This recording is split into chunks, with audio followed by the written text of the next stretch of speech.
mon frère.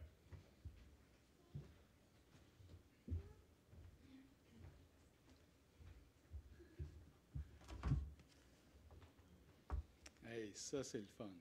Hein? Bon matin à tous. C'est vraiment plaisant de voir votre présence ici.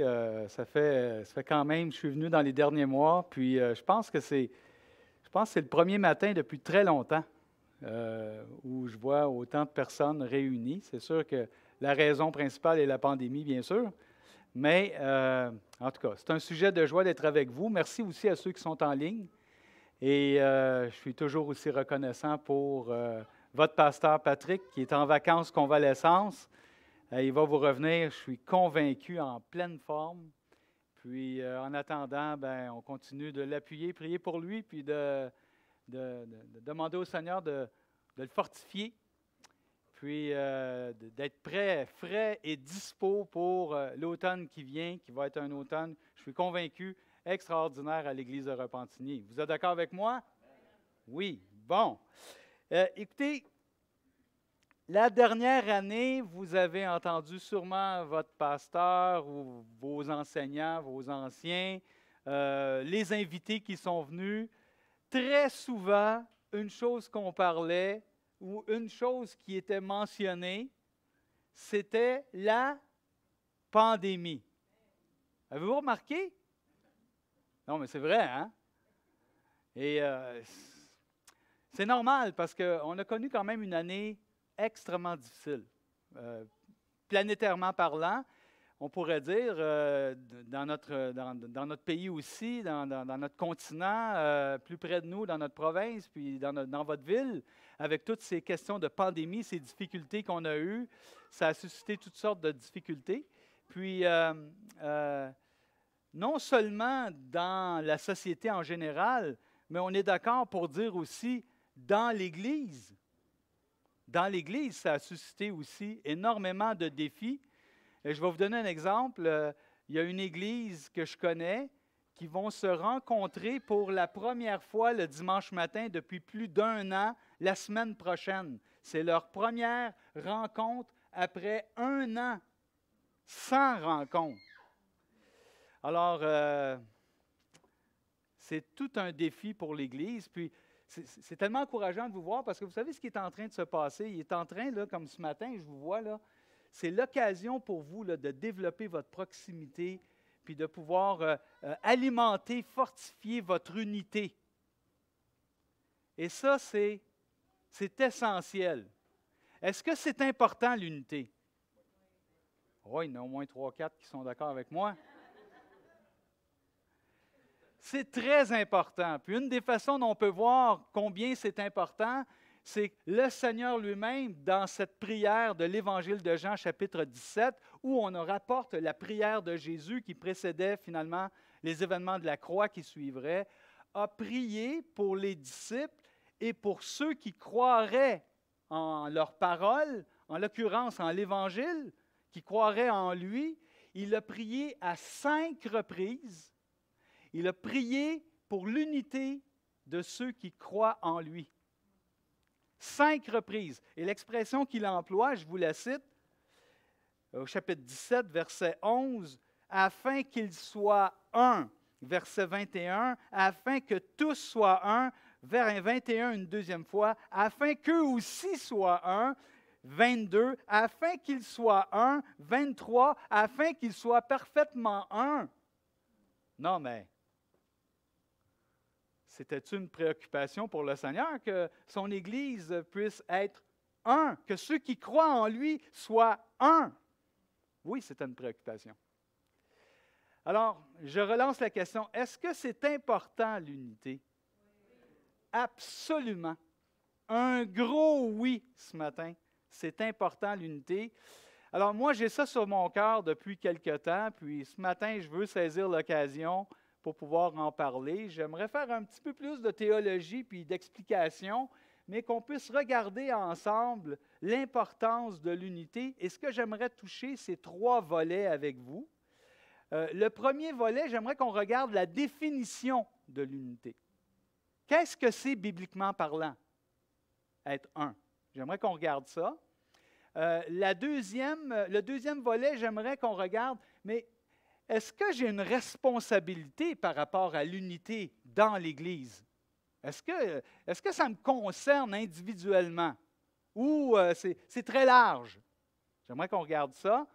Et si le Seigneur le permet, dans le temps que nous avons, qu'on puisse conclure avec 4 obstacles qui pourraient nuire à l'unité. Alors, c'est le plan pour ce matin. On va regarder ça ensemble, puis ma prière, c'est qu'on puisse être tous les uns les autres encouragés, fortifiés, stimulés à l'unité dans notre Église locale, en l'occurrence pour vous, dans l'Église locale de Repentigny. J'aimerais qu'on puisse se courber pour prier pour la suite aujourd'hui. Seigneur Père du ciel, on veut vraiment te bénir pour l'occasion que tu nous donnes ce dimanche, aujourd'hui, dimanche matin, de pouvoir se réunir ensemble. Et je pense à toutes les églises qui ont l'occasion aussi de pouvoir se réunir ensemble. Quelle bénédiction! Alors Seigneur, sois béni ce matin et que à travers ce temps que nous avons ensemble et ces quelques versets qu'on va traverser dans ta parole, que tu puisses encourager, fortifier, parler au cœur. Seigneur, une pensée, une parole, un verset, une réflexion. Tu peux te servir de tout cela pour nous amener encore plus près de toi, nous amener plus loin avec toi, nous aider à comprendre toute l'importance que tu as accordée toi-même et que tu accordes encore à l'unité de ceux qui ont placé leur confiance en toi. Alors, sois béni, sois adoré, pour la gloire de ton nom, nous te prions. Amen. Le Seigneur appelle ceux qui croient en lui à vivre dans l'unité. Et ce que j'aimerais qu'on puisse regarder immédiatement, le premier volet, la définition de l'unité. Qu'est-ce que c'est l'unité bibliquement parlant? D'abord, commençons par ce qu'elle n'est pas. On va éliminer des choses pour bien saisir l'essentiel. L'unité, bibliquement parlant, n'est pas simplement un rassemblement de personnes autour d'une cause. Ce n'est pas simplement de se rassembler autour d'une cause ou pour une raison quelconque, comme on le voit souvent. Par exemple, il y a eu, il n'y a pas tellement longtemps, de grands rassemblements pour la cause de la Coupe Stanley, où la finale de la Coupe Stanley, on a vu les rues de Montréal remplies, puis tout le monde était réuni pour cette cause que le Canadien puisse remporter. Bien, il n'a pas gagné, mais quand même, ça a donné comme vraiment une espèce d'unité envers les fans, les partisans du Canadien. Alors, je prends cet exemple-là, mais il y a plusieurs autres exemples qu'on pourrait associer où on voit, par exemple, des gens se réunir ensemble pour débattre, pour combattre, pour affirmer une cause quelconque. Alors, bibliquement parlant, ce n'est pas l'unité, ce n'est pas dans le sens biblique du terme.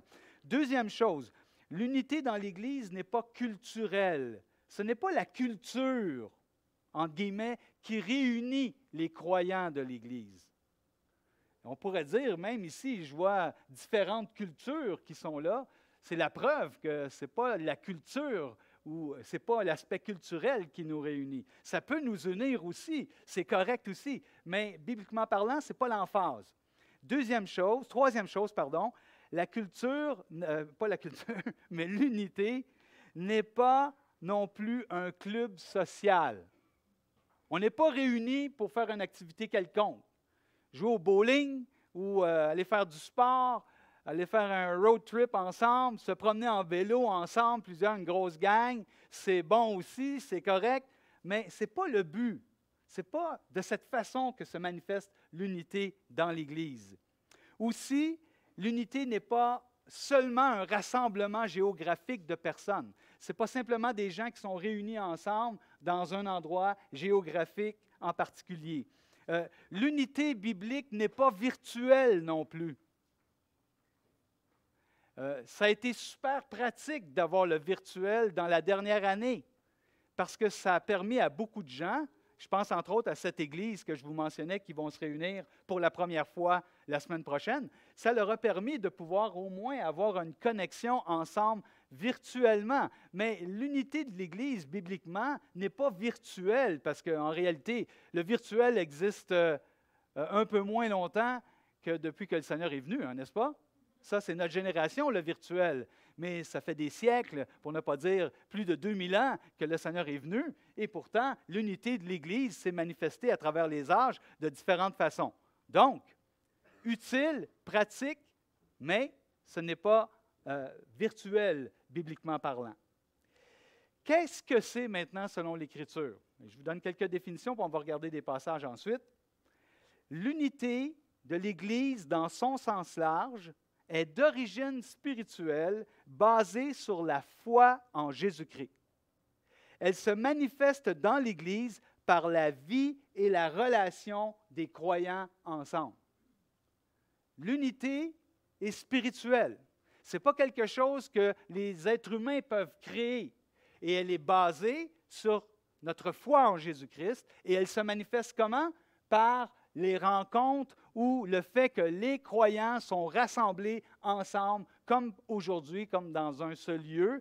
On pense aux Actes des Apôtres où il est dit que, voici l'exemple qu'on avait dans les Actes des Apôtres, ils étaient chaque jour ensemble. Le texte nous dit assidus au temple, ils se rencontraient ensemble à chaque jour. Bien sûr, on est conscient qu'aujourd'hui, on n'est pas dans le même contexte, on est ailleurs, mais quand même, cela nous indique l'intensité des relations qu'il y avait entre les croyants. Donc, ceux qui ont la même foi étaient ensemble et partageaient ou échangeaient ou vivaient une proximité les uns envers les autres. Alors là, on commence à goûter un peu plus à qu'est-ce que l'unité bibliquement parlant. Mais allons plus loin maintenant. L'unité, la véritable unité, repose sur 3 piliers en particulier. 3 piliers. Vous êtes toujours avec moi? OK, super. Premier pilier. Le premier pilier, c'est la croix. L'unité découle de la croix. Pas de croix, pas d'unité. Si le Seigneur n'était pas allé sur la croix, il n'y aurait pas d'unité, bibliquement parlant, selon l'Écriture. Je vous invite à tourner avec moi, pour ceux qui ont leur Bible, dans Éphésiens 2. Éphésiens 2, à partir du verset 13. Éphésiens 2, 13. J'aimerais juste cibler quelques mots ici pour nous aider à mieux saisir. Alors, verset 13, il est dit, « Mais maintenant, en Jésus-Christ, vous qui étiez jadis éloignés, vous avez été rapprochés par le sang de Christ, faisant référence, le sang de Christ, à sa croix. Vous qui étiez éloignés, vous avez été rapprochés par le sang de Christ. Verset 14. Car il est notre paix, lui qui des deux n'en a fait qu'un, et qui a renversé le mur de séparation, l'inimitié. Qu'est-ce que ça veut dire, ces grands mots-là? Alors, juste pour nous aider à saisir, lorsqu'il parle, premièrement, du fait que le mur a été renversé, c'est comme s'il y a un mur qui séparait 2 groupes, 2 peuples hostiles, si on se réfère au contexte du livre, qui étaient les Juifs et les non-Juifs, et ce mur a été renversé. Par exemple, une autre traduction le dit de cette façon. En donnant sa vie sur la croix, le Christ a détruit le mur de haine qui les séparait. Il a détruit le mur. Il n'y a plus de mur. Il n'y a plus de mur. L'idée de renverser veut dire anéanti.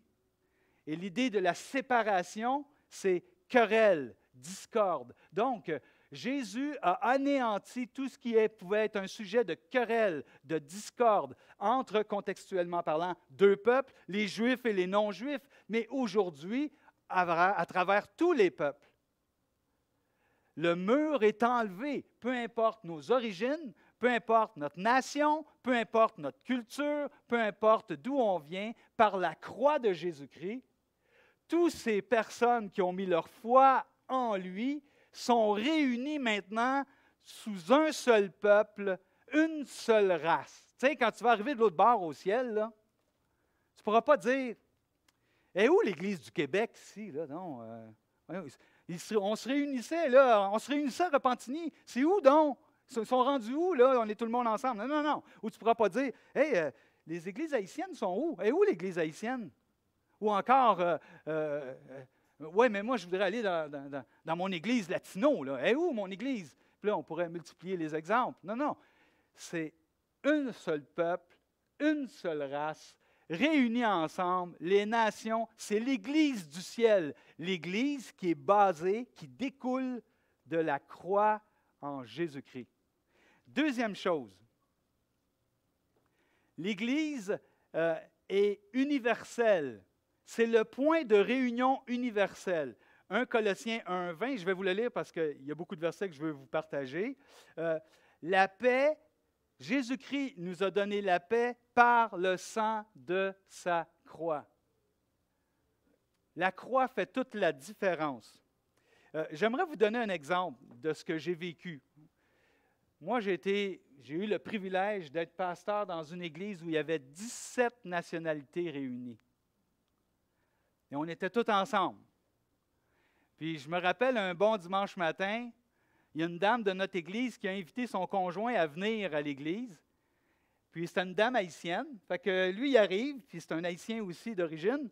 Il arrive, il s'installe, il écoute, il reste pour toute la réunion.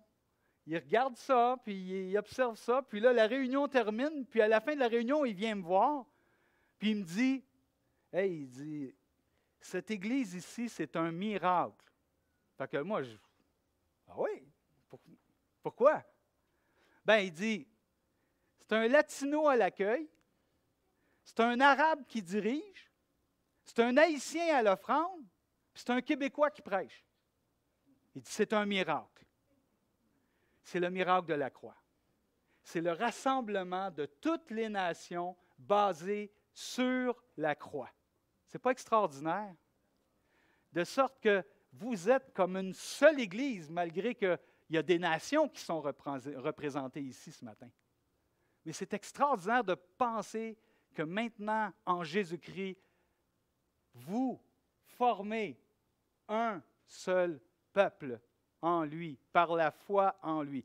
J'aime cette citation de Billy Graham qui a dit « Plus les hommes de toute race se rapprocheront de Christ et de sa croix, plus ils se rapprocheront les uns des autres. » La croix fait la différence. Donc, premier pilier, l'unité découle de la croix. La croix. Deuxième pilier maintenant, l'unité découle de la puissance du Saint-Esprit. Il n'y a pas vraiment d'unité si cette unité n'est pas créée, provoquée par la puissance du Saint-Esprit. L'être humain ne peut pas créer l'unité, bibliquement parlant. Ça prend la puissance du Saint-Esprit. Et ça, il ne faut pas l'oublier. On pourrait regarder quelques passages très brièvement. Par exemple, je vous en cite.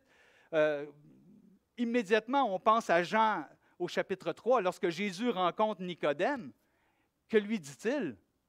Il faut naître de nouveau. Puis un peu plus loin, il renchérit en disant, il en est de même de celui qui est né de l'Esprit. Et il fait allusion à, toi, tu es né chair, mais il faut naître spirituellement, naître de l'Esprit. L'apôtre Paul renchérit quand il parle qu'on a été comme dans le bain de régénération, le renouvellement du Saint-Esprit. C'est un miracle, et c'est un miracle que seule la puissance de l'Esprit peut produire dans une Église ou en tout cas à travers le monde. C'est ça, l'Église découle de la puissance du Saint-Esprit. Et le verset qui est très, très fort aussi, c'est dans 1 Corinthiens 12. C'est toujours, si vous avez vos Bibles, vous pouvez me suivre. 1 Corinthiens 12, il dit, nous avons tous, 13, verset 13, 1 Corinthiens chapitre 12, verset 13, excusez-moi. Nous avons tous en effet été baptisés dans un seul esprit pour former un seul corps, soit juif, soit grec, soit esclave, soit libre, et nous avons tous été abreuvés d'un seul esprit. Wow! C'est un miracle. Je reprends les paroles de cet homme haïtien dans cette église il y a quelques années. Cette église est un miracle. C'est un miracle, l'Église. Vous êtes un miracle ce matin par le fait que vous êtes réunis de différentes nations. Ce n'est pas extraordinaire? C'est merveilleux. Maintenant, avec ce lien spirituel qui nous unit aux uns aux autres, il y a un troisième pilier qui est vraiment important aussi. Le premier, est-ce que vous vous en souvenez, le premier? La croix. Le deuxième? Puissance de l'Esprit. Le troisième, l'unité découle de l'Écriture. C'est-à-dire qu'il y a un fondement, il y a une base doctrinale. C'est un mot un peu strict, un peu ferme, un peu fort, mais en fait, c'est simplement d'enseignement ou de connaissance doctrinale qui fait que l'unité découle aussi de l'Écriture. Maintenant, c'est sûr qu'il y a toutes sortes de différences au niveau doctrinal, on est conscient de cela, mais on va se concentrer principalement sur les bases. Il y a des bases essentielles, incontournables concernant la doctrine, comme par exemple le salut par grâce. On est sauvé par grâce, par la foi en Jésus-Christ. Et il y a aussi le fait que, selon l'Évangile de Jean, on peut reconnaître la personne de Jésus-Christ. Chapitre 1 et les versets qui suivent dans l'Évangile de Jean. Au commencement était la parole, et la parole était avec Dieu, et la parole était Dieu. Et un peu plus loin, et la parole a été faite chair, elle a habité parmi nous. Bon, bref, en référence à Jésus-Christ, finalement, qui est la parole qui était avec Dieu, qui était Dieu. Donc, on ne peut pas nier non plus ce genre de choses essentielles. Alors, cette base que nous avons, la croix, la puissance de l'Esprit, mais aussi cette base doctrinale, c'est-à-dire la parole de Dieu, les doctrines essentielles qui sont là, qui font en sorte que notre unité découle de cela. Alors, je pense au verset qu'il y a dans l'Évangile où Jésus dit, il parle de ses disciples qu'ils ont gardé ma parole. Donc, Jésus faisait référence lui-même que les véritables disciples recevaient sa parole et gardaient sa parole. Alors, on pourrait aller encore plus loin, mais pour le bien de notre étude aujourd'hui, on continue. Maintenant, une autre chose qui est vraiment extraordinaire, c'est ce qu'on appelle la métaphore de l'unité ou la métaphore, l'image du corps. L'Église comparée à un corps. Paul emploie cette image pour démontrer l'interdépendance, la proximité, l'unité, la communion qui existe les uns envers les autres dans l'Église. Quand on parle de l'Église comme un corps, on peut parler de l'Église comme étant l'Église universelle, et ça veut dire l'ensemble des croyants de toute génération et de toute nation un peu partout à travers le monde. Dans notre génération, l'ensemble des croyants qui ont cette unité qui découle de la croix, qui découle de la puissance de l'Esprit et qui découle de la parole. Tous ces croyants réunis sont le corps universel. Mais ici, ce matin, je vois le corps local de Jésus-Christ, l'Église de Repentigny, localement, parce que vous êtes là. Si je dis, où est l'Église de Repentigny, puis je la cherche, puis il n'y a personne, bien, je ne sais pas qui fait partie ou qui est dans le corps local. J'aime ce commentateur qui compare l'Église locale à le corps de Christ en miniature. L'Église de Repentigny, c'est le corps de Christ en miniature dont vous faites partie. Si on regardait quelques versets, par exemple, il est dit au verset 14, « Ainsi le corps, 1 Corinthiens 12, verset 14, la suite, « Ainsi le corps n'est pas un seul membre, mais il est formé de plusieurs membres. » Si le pied disait, parce que je ne suis pas une main, je ne suis pas du corps, ne serait-il pas du corps pour tout cela? Non, non. On a tous besoin des uns des autres. Il est en train de parler de l'interdépendance du corps. Tu ne peux pas être indépendant complètement du corps puis vivre dans ton petit coin. Tu sais, tu ne peux pas te lever le matin et te dire, ben, oh, cette main-là, ça ne me tente pas de l'amener avec moi. Tiens. Je vais travailler, mais je sais que je ne l'utiliserai pas. Je vais traîner ça partout, ça ne me tente pas. Je la coupe, je la mets dans mon tiroir, puis quand je vais revenir, je la reposerai. Hein? C'est pas logique. On ne peut pas faire ça. Pourquoi? Parce que le corps de Christ est comme le corps physique avec tous ses membres dont on a besoin et qui sont interdépendants, qui sont interliés, reliés les uns avec les autres. C'est ce que vous êtes en réalité. Et votre défi, c'est d'apprendre, de développer et de vivre cette interdépendance-là qui est basée sur la croix, le Saint-Esprit, la parole, telle l'image d'un corps, une image vraiment, vraiment forte, vraiment puissante. Je vous donne la définition, je pense que vous l'avez en avant. C'est ça, je vais le lire rapidement. L'unité est comparée à un corps où chaque personne est membre. L'unité, un organisme vivant composé de plusieurs membres dont tous sont interdépendants les uns les autres. Toutes les parties du corps sont importantes. On ne peut pas se priver d'aucune partie. Vous êtes d'accord avec moi, je suis sûr? Pensez à votre corps. Est-ce que vous aimeriez qu'on vous élimine des parties? Non, on a toutes. On a besoin de notre...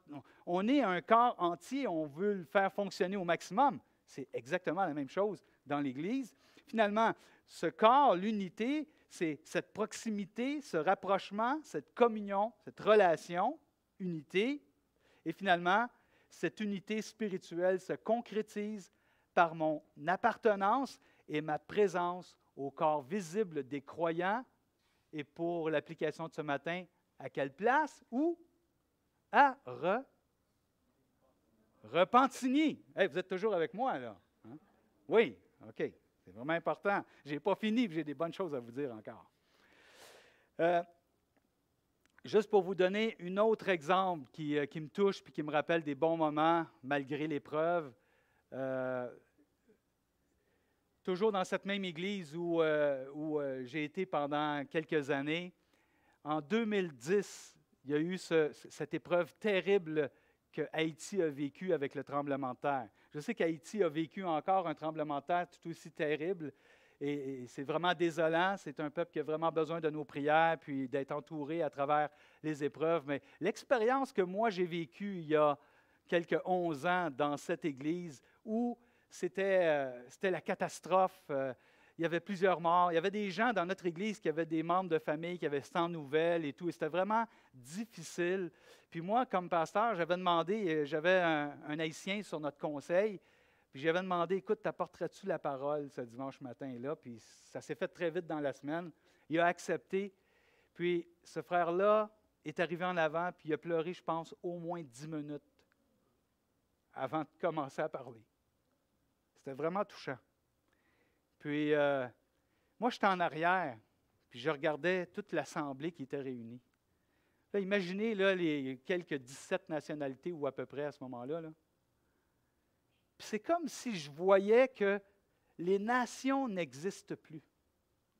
C'est comme si je voyais qu'il y avait un seul peuple, un seul corps réuni. Bien sûr, beaucoup de compassion a découlé un peu partout pour Haïti à ce moment-là, mais dans notre contexte local, ce qui faisait notre unité à ce moment-là, basée sur la croix, la puissance de l'Esprit, l'Écriture, je voyais qu'il y avait maintenant une seule nation.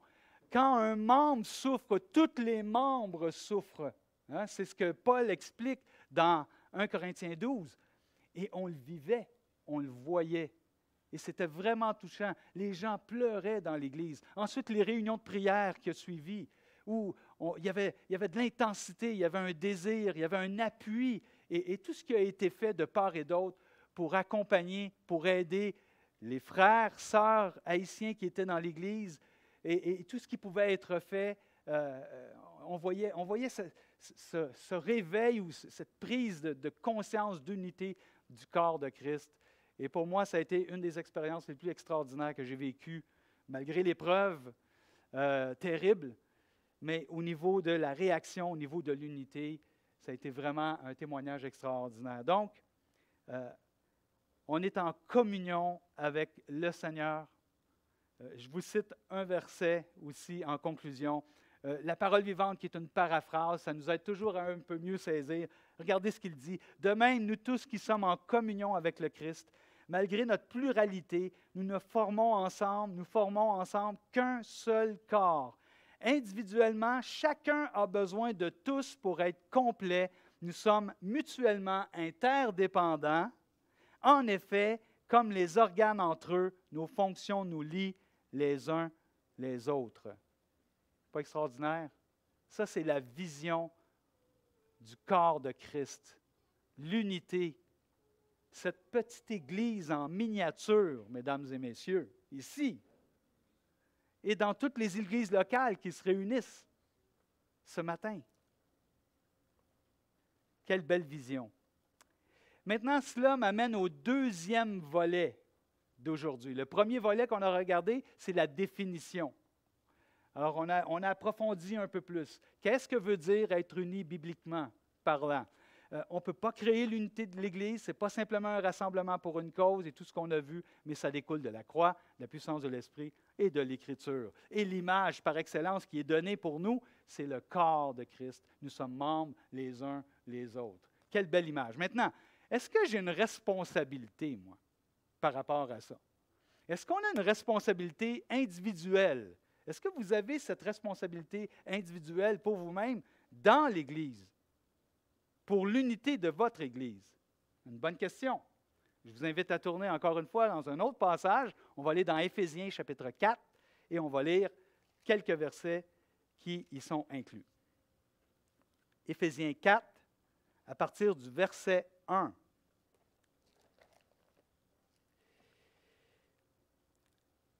Je vous exhorte donc, moi, le prisonnier dans le Seigneur. Paul est en prison. Il encourage cette Église, Éphèse, par cette lettre. Je vous exhorte donc, moi, le prisonnier dans le Seigneur, à marcher d'une manière digne. J'ouvre une parenthèse ici. Marcher d'une manière digne, c'est comme si on est préoccupé par la réputation de Dieu dans l'Église locale. On est préoccupé. Marcher d'une manière digne de notre appel, du salut que le Seigneur nous a donné et de tout ce qu'il veut encore nous donner pour qu'on puisse le servir, on se préoccupe de la réputation de Dieu. Je ferme la parenthèse. Digne de la vocation qui vous a été adressée, en toute humilité et douceur, avec patience, vous supportant les uns les autres avec amour. 4 mots-clés ici qu'on ne regardera pas en détail, parce que ça prendrait trop de temps. J'ai d'autres objectifs pour nous ce matin. Les 4 mots-clés: humilité, douceur, patience, amour, très important pour l'unité de l'Église. Mais là où je veux m'arrêter, c'est dans les 2 verbes suivants. Il dit ensuite, vous efforçant de conserver l'unité de l'esprit par le lien de la paix. Qu'est-ce que ça veut dire? Vous efforçant de conserver l'unité de l'esprit par le lien de la paix. Qu'est-ce que ça veut dire? Est-ce que nous avons une responsabilité pour l'unité dans l'Église locale? Absolument. Oui. Chacun ici a une responsabilité. Et ce que Paul dit finalement, vous êtes appelés à travers l'humilité, à travers la douceur, à travers la patience, à travers l'amour, de vous efforcer. Vous efforçant. Qu'est-ce que ça veut dire exactement? Laissez-moi vous donner une définition pour nous aider à mieux saisir. Nous efforçant, c'est l'idée de s'empresser dans le sens de zèle, diligence. On s'empresse, on est préoccupé par l'unité dans notre Église. Et aussi, l'autre point qu'on peut noter pour ce verbe, il est au participe présent. Je ne suis vraiment pas prof de français, mais l'idée, c'est une action continue qui va se poursuivre jusqu'à la fin, jusqu'à temps que le Seigneur revienne. Il n'y aura pas d'arrêt, mais voici ce que Paul dit. Empressez-vous de façon continuelle à conserver l'unité de l'esprit. Maintenant, regardons le deuxième mot. Conserver.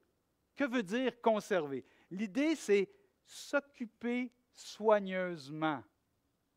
Empressez-vous de vous occuper soigneusement de l'unité de l'esprit par le lien de la paix.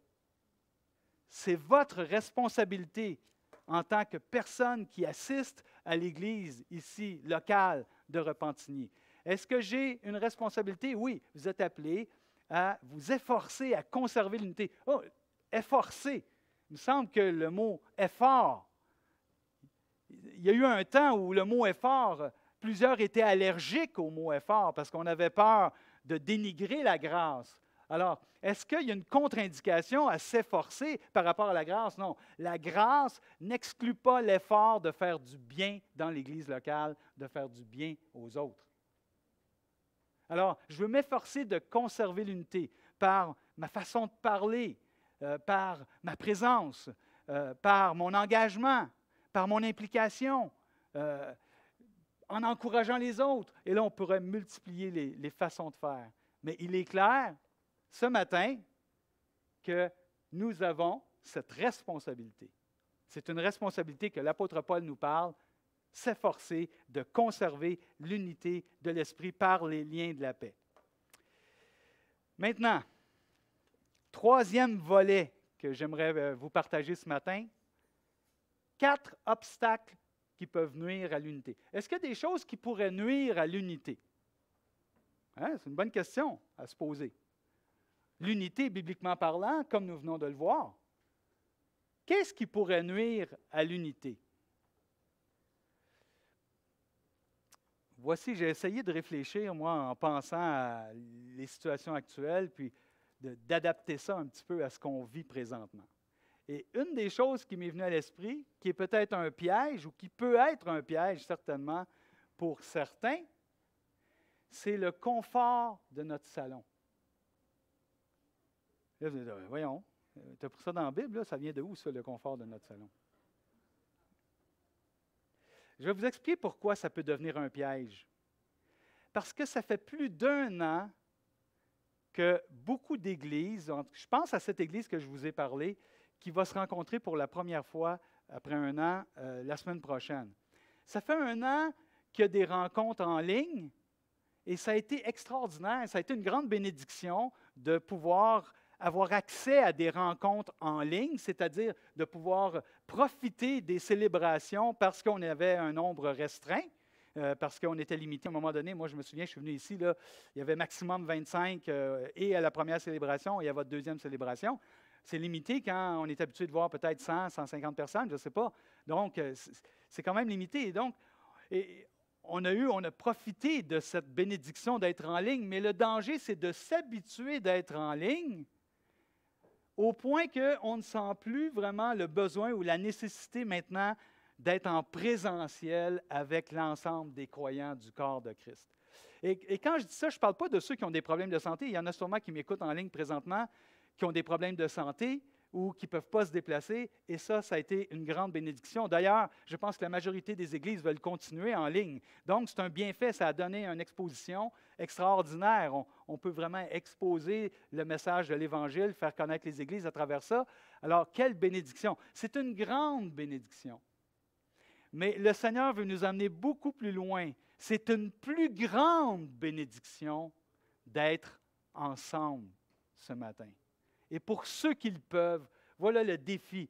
Si le Seigneur a prié 5 fois dans cette prière qu'il veut que son Église soit un, que ceux qui croient en lui soient un, si on est appelé à conserver l'unité de l'Esprit, s'efforcer à conserver l'unité de l'Esprit, peut-être qu'il faut maintenant, pour certains, sortir de leur caverne et venir maintenant reprendre, retrouver les relations, la communion avec le Seigneur. Le Seigneur a des plans extraordinaires pour nous. Il veut nous amener beaucoup plus loin. Et juste le fait de pouvoir être ensemble et d'avoir ces moments d'adoration ensemble, c'est une grande, grande bénédiction.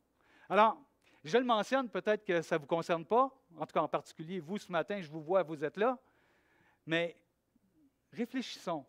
On ne veut pas tomber dans ce genre d'obstacle qui pourrait nous empêcher, finalement, de recevoir les bénédictions que le Seigneur veut nous donner. Parce qu'en réalité, mon but, ce n'est pas en train de faire une critique ou une reproche, mais de vous encourager afin que vous soyez bénis par-dessus tout ce que le Seigneur aimerait donner à son Église à travers ces rencontres, les uns les autres, tout le monde ensemble. Maintenant, deuxième obstacle à l'unité. Qu'est-ce qui peut être un obstacle à l'unité? Oui, peut-être notre sofa, notre meilleur café, nos pantoufles, mais c'est nos différentes opinions. Moi, je me rappelle, il y a 40 ans, là, il y a des églises là, que pour être à l'église là, le dimanche matin, il fallait que tu aies ta cravate. Puis regardez aujourd'hui, les temps changent, hein? Je suis devant vous ce matin, j'ai une chemise. Elle n'est pas entrée dans mes pantalons, c'est la mode de plus en plus. Quelqu'un m'a dit, qui t'a montré ça, toi? Ben, j'ai dit, moi, j'ai eu des ados comme tout le monde. comme ceux qui en ont eu. En jeans? Non, non, là, on est ailleurs. Inacceptable il y a 50 ans. Inacceptable. Mais on a évolué. Les opinions changent. Hey, une guitare électrique dans une église il y a 50 ans. En tout cas, dans notre contexte culturel, ici au Québec, on ne pensait pas à ça. Un drum. Hey! Mais on évolue, les opinions changent, parce que c'est des choses secondaires. Même les formes, parfois, peuvent changer. Le repas du Seigneur, c'est une fois par mois, c'est 2 fois par mois. J'en connais qui le font le mercredi. C'est-tu du jus de raisin ou du vin? Oui, mais si tu es en Afrique, par exemple, où il n'y a pas de vin et il n'y a pas de jus de raisin, il y a juste du jus d'orange, tu fais quoi pour le repas du Seigneur? Voyez-vous, c'est tout ce genre de choses qui peuvent créer des tensions sur certaines opinions qu'on peut avoir. Et l'antidote, ou ce que Paul dit justement pour contrer ce genre de choses-là, de problèmes, de conflits d'opinion, il dit « Ne discutez pas sur les opinions ». Romains 14, 15, si on avait le temps d'entrer dans le détail, on verrait que Paul dit « Ne discutez pas les opinions, mais au contraire, accueillez-vous les uns les autres ». Et le contexte, c'est qu'il y en a qui pensaient, pour vivre leur foi, que c'était essentiel de suivre, de respecter certains jours. Il y en a d'autres que c'était le genre de nourriture qu'ils pouvaient consommer. Il faut manger soit ça ou il ne faut pas manger ça. Alors, certains avaient des positions différentes, et si on se mettait à discuter de ça dans l'Église, ça créait des conflits, des divisions qui pouvaient abîmer l'unité de l'Église. Et à cause de ça, on est en train de perdre l'essentiel. Comment on peut appliquer ça aujourd'hui? Bien honnêtement, ce qui m'est venu à l'esprit en relisant ces choses-là, c'est encore une fois le contexte de la pandémie. Le contexte de la pandémie divise notre société, vous le savez. Pourquoi divise notre société? Parce qu'il y en a qui disent « Moi, je ne veux pas mettre de masque ». Il y en a qui disent « Il faut le mettre ». Il y en a qui disent « Moi, je crois que c'est important de se faire vacciner ». Il y en a qui disent « Oh non, non, non, moi, je ne me fais pas vacciner ». Il y en a maintenant, avec la nouveauté de la dernière semaine, le passeport vaccinal. Il y en a qui sont pour, il y en a qui sont contre. Conséquence, division dans notre société. Et ce qui se passe, ce qui est subtil là-dedans pour une Église, c'est que ces divisions de société peuvent entrer dans l'Église et diviser aussi à travers les différentes opinions d'Église. Tu as le droit à tes opinions, tu as le droit de dire, de penser, de croire ce que tu veux. Ce n'est pas là la question. On est dans un pays libre et ça fait partie de notre liberté d'expression. Donc, on a le droit à nos opinions. Mais dans l'Église, qu'est-ce qui est le plus important? Je ne voudrais pas que mes opinions ou que nos opinions ou que les opinions en général ici soient cause de division dans l'Église, parce qu'il y a quelque chose de plus important qui est notre unité, qui est l'Évangile.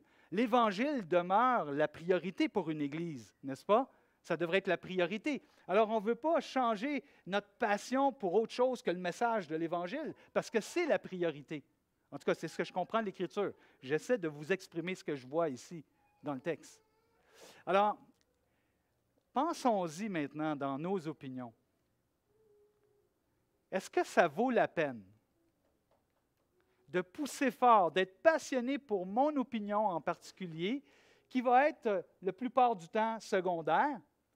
Puis en passant, je vous dis, quand Paul, dans Romains 14 et 15, parle de ne pas discuter des opinions, il ne parle pas des doctrines essentielles. Il ne parle pas de ce qui est essentiel.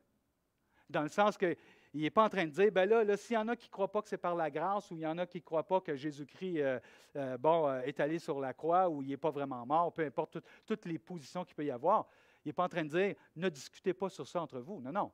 Il parle de points secondaires parce que la foi, l'unité découle, comme on a vu tantôt, de la parole. Le fondement de notre unité est sur la parole. Donc, il ne parle pas de doctrine essentielle, mais de points secondaires qui pourraient diviser dans l'Église.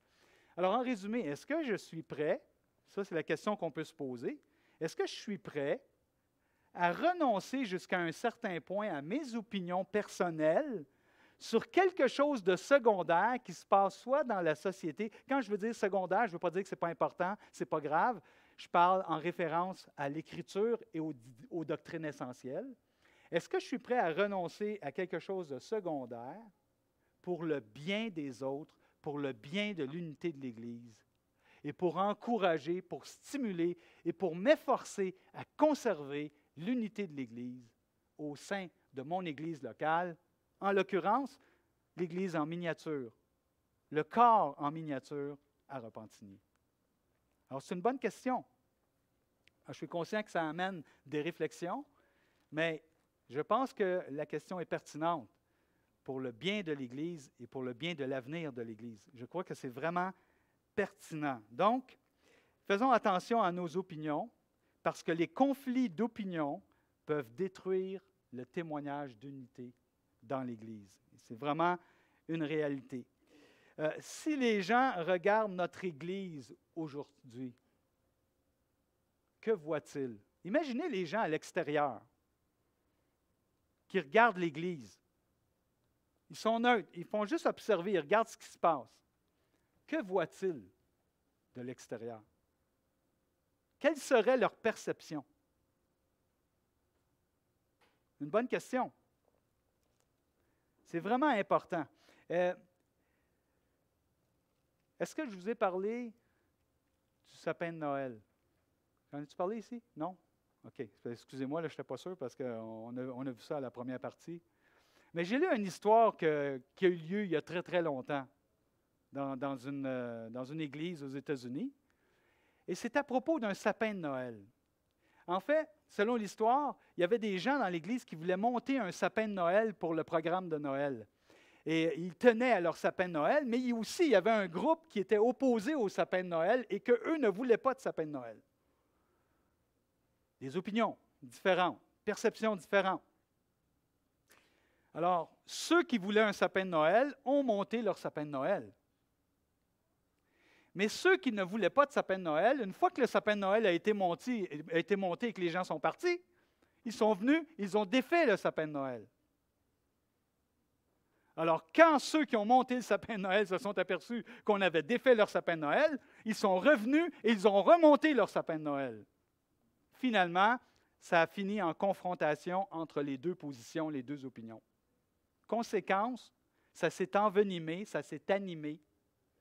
Les gens en sont venus au coup, certaines personnes en sont venues au coup, c'est-à-dire que ça a comme dégénéré. Il y a eu des poursuites en justice. Et ce qui est triste dans tout ça, en plus, c'est que le journal local a récupéré l'information. Front page, journal local. Pour un sapin de Noël. Voyez-vous?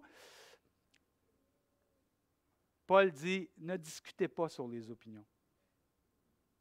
Parce que l'unité est plus importante. Est-ce que je suis prêt à renoncer à certaines opinions, des points qui doctrinalement sont secondaires, pour l'unité dans l'Église locale?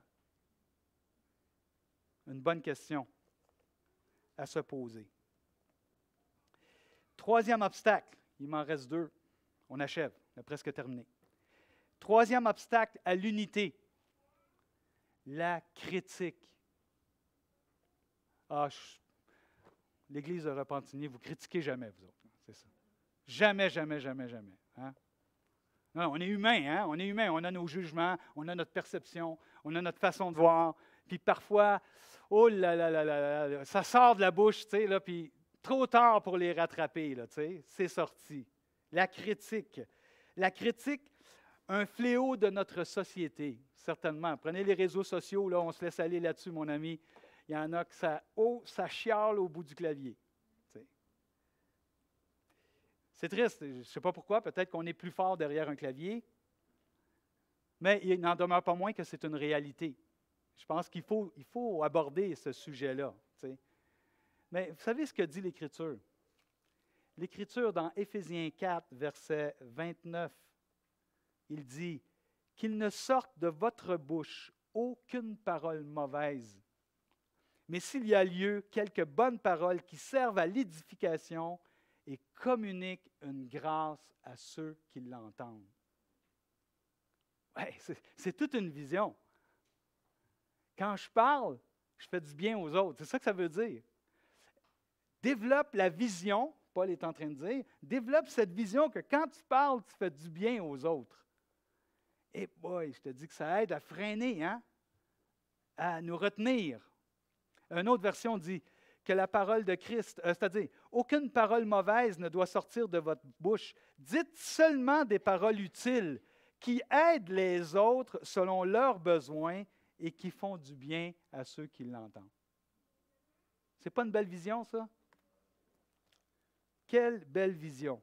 Et je poursuis avec un exemple que j'ai lu qui est un peu humoristique, mais qui nous fait prendre conscience parfois qu'on n'est pas conscient de ce qu'on peut dire ou de ce qui peut sortir de nos paroles. Et c'est l'histoire d'un couple qui revient à la maison. On va nommer le couple Fred et Martha. Après une réunion de l'Église. Alors, en s'en revenant à la maison, Martha interroge, elle dit à Fred, « Fred, tu as remarqué combien le sermon du pasteur était nul aujourd'hui? » Fred répond, « Eh bien, pas vraiment. » Alors Martha y ajoute, « As-tu entendu combien la chorale chantait mal? » Fred dit, « Pas du tout. Non, je n'ai pas remarqué ça. » Martha reprend, « Au moins tu as vu le jeune couple avec ses enfants qui étaient assis devant nous? Ils n'ont pas arrêté de faire du bruit et de gesticuler pendant la réunion. » Fred répond, « Désolé chérie, mais je n'ai pas fait attention. » Écœurée ou exaspérée, Martha conclut, « Franchement, Fred, je me demande parfois pourquoi tu viens à l'Église. » Pourquoi allons-nous à l'Église? Bonne question, mais dans le contexte de ce qu'on parle ici, facile de critiquer. Mais la critique, qu'est-ce que ça fait? Ça peut entraver l'unité dans une Église. Ça peut nuire à l'unité. Et c'est la raison pour laquelle on voit bien toute cette intensité dans l'Écriture de faire attention aux paroles qui sortent de notre bouche parce qu'on veut avoir un égard. On veut être prévenant par rapport aux autres et de faire du bien. Quand je parle ou quand je dis quelque chose, je veux faire du bien. Maintenant, ça nous est tous arrivé d'échapper, puis ça nous arrive encore. Moi, des fois, là, je dis quelque chose, là, puis je dis « Oh non, il est trop tard, le mot il est sorti. » Ah, je m'en veux. Mais je ne peux pas retourner en arrière, je ne peux pas effacer. Si je peux réparer, je vais réparer, bien sûr. Parfois, trop tard, on ne peut pas réparer. Une circonstance arrive, il n'y a rien à faire. Bon, le Seigneur comprend tout ça. Mais si je peux réparer, je vais réparer. Ça nous arrive à tous. Mais d'en être conscient, d'être sensible à ça, de penser à notre Église, à votre Église. L'Église locale de Repentigny, c'est votre Église. C'est le joyau de Dieu ici dans cette ville. C'est tellement important pour lui. Et vous êtes important pour lui parce que son Église, finalement, c'est vous, les uns les autres. Et vous formez un corps et vous êtes membres les uns des autres. Et là, je pourrais répéter tout ce que j'ai dit depuis 30 minutes. Mais quelqu'un a dit, écraser quelqu'un d'autre peut être mortel que vous soyez un automobiliste ou une commère. Tes mots peuvent détruire. Tes mots peuvent écraser quelqu'un. Alors, on ne peut pas dire qu'on aime l'Église, mais en même temps, on critique tous ceux qui en font partie. Soyons sensibles à cette réalité-là. Maintenant, quatrième obstacle, dernier obstacle pour aujourd'hui, c'est la rancune. Ça veut dire quoi être rancunier? Je vous donne une définition de livre, OK? État affectif durable, fait d'aigreur, de ressentiment, du désir de se venger, lié au souvenir d'une offense, d'une frustration ou d'une injustice, et généralement cristallisé sur la personne que l'on tient pour responsable de ses préjudices. Ça, c'est la version de livre. Je vous en propose une plus simple, plus facile à retenir. Que veut dire la rancune? La rancune, c'est entretenir la mémoire de nos blessures. Entretenir la mémoire de nos blessures. Ça veut dire que si quelqu'un me fait quelque chose, c'est comme inscrit dans le cœur, puis ça ne part plus. Là, imagine que tu prendrais un petit calepin, là, puis tous ceux qui t'ont fait quelque chose ou avec qui tu as de la difficulté, là, ou encore que tu as un grief, imagine que tu aurais une liste, là, et tu gardes cette liste-là précieusement avec toi On n'a pas cette liste-là. C'est rare que quelqu'un fait une liste et dit, lui, elle, lui, il m'a fait ça. Ouais, lui, j'y en veux pour ça. Là. Elle a dit ça, je ne suis pas d'accord avec ça. Un autre, bon. Non, non, personne ne fait ça. Mais sans s'en rendre compte, on le fait indirectement dans notre cœur. On a des personnes, peut-être des gens avec qui on a entretenu des rancunes. Et c'est là, c'est présent. Et on pense que finalement, ça fait partie de la vie, mais ça ne nous fait pas du bien. Ça fait partie de la vie d'avoir des griefs de temps en temps, mais qu'est-ce qu'on fait avec? Comment on va gérer ça? Un auteur que j'aime beaucoup, qui s'appelle John Maxwell, il a été pasteur, puis aujourd'hui, c'est un conseiller pour des entreprises, pour des groupes de leadership et aussi pour les anciens dans les églises. Mais bref, il a écrit plusieurs livres et il mentionne ceci au niveau de la rancune. Il compare la rancune comme un déchet. Quand tu as une rancune, il dit c'est comme si tu as un déchet dans le cœur. Il est là. Puis là, tu l'amènes partout avec toi. C'est-à-dire que tu sors de chez vous, tu vas faire ton épicerie, tu t'en vas faire du sport ou du vélo, peu importe tes activités, tu vas rencontrer d'autres. Tu traînes ce déchet-là avec toi partout. Il n'est peut-être pas toujours à ton niveau de conscience, mais il est là, il fait partie de ton cœur. Fait que lui, il compare ça à un déchet, puis il dit, tu te rappelles constamment les blessures que d'autres t'ont fait subir, puis il compare ça à quelqu'un qui se promène avec ses ordures partout dans la ville. Puis il dit, c'est comme si quelqu'un, il prend toutes ses rancunes, il ne fait rien avec ça, il les laisse dans son cœur. C'est comme s'il se promenait avec ses vidanges dans le milieu de la ville.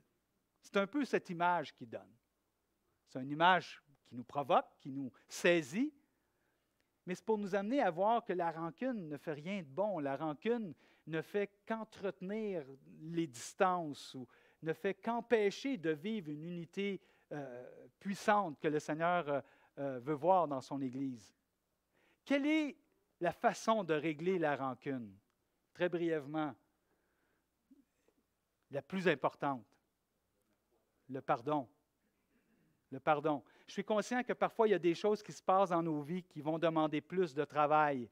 Il y a parfois des choses où on a besoin d'aller chercher soit de l'aide ou peu importe. Mais généralement, le pardon. Le pardon va faire la différence.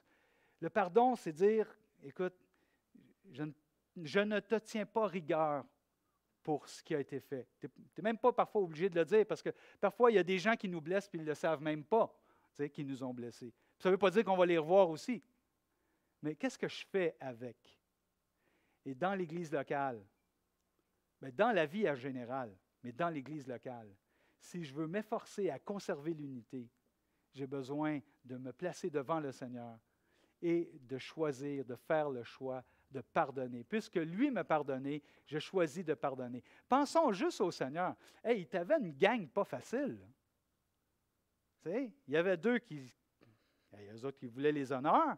Il y en avait un autre, c'est un traître, et aussi, il était voleur. Quand la croix est arrivée, ils l'ont tout abandonné.